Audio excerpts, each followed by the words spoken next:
பழனியில் கண்களை கட்டிக்கொண்டு கீபோர்ட் வாசிக்கும் 8ஆம் வகுப்பு சிறுவன் பயிற்சி வகுப்புகள் போகாமல் யூடியூப் பார்த்து கற்றுக்கொண்ட சம்பவம் வியப்பை ஏற்படுத்தியுள்ளது.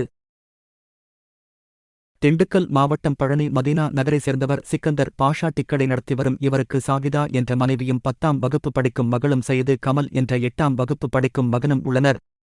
சிறிய வயதிலிருந்து படுசுட்டியாக பல்வேறு விளையாட்டுகளில் ஆர்வத்துடன் கற்றுக்கொண்டு வந்த சையது கமல் சிலம்பம், ஃபுட்பால், கராத்தே மற்றும் பல்வேறு போட்டிகளில் 10ற்கு மேற்பட்ட சான்றிதழ் மற்றும் கோப்பைகளை பெற்று அசத்தியுள்ளார். கடந்த சில மாதங்களாக சையது கமலுக்கு கீபோர்டு வாசிக்கும் ஆசை வந்தது. இதனை தனது தந்தை சிக்கந்தர் பாஷாவிடம் தெரிவித்துள்ளார். உடனடியாக தனது மகனுக்கு கீபோர்ட் ஒன்றை வாங்கிக் கொடுத்துள்ளார். எந்த ஒரு பயிற்சி வகுப்புக்கும் செல்லாமல் யூடியூப் பார்த்து சிறிது சிறிதாக ஆர்வத்துடன் கற்றுக்கொண்ட சையது கமல் தற்போது துணியால் கண்களை கட்டிக்கொண்டு தேசிய கீதம், சினிமா பாடல்களை வாசித்துக் காட்டினார். மேலும் புத்தம் புதுகாலை என்ற சினிமா பாடலை வாசித்துக் காட்டியும் அசத்தியுள்ளார். நான் திண்டுக்கல் மாவட்டம் பழனியை சேர்ந்தவன்.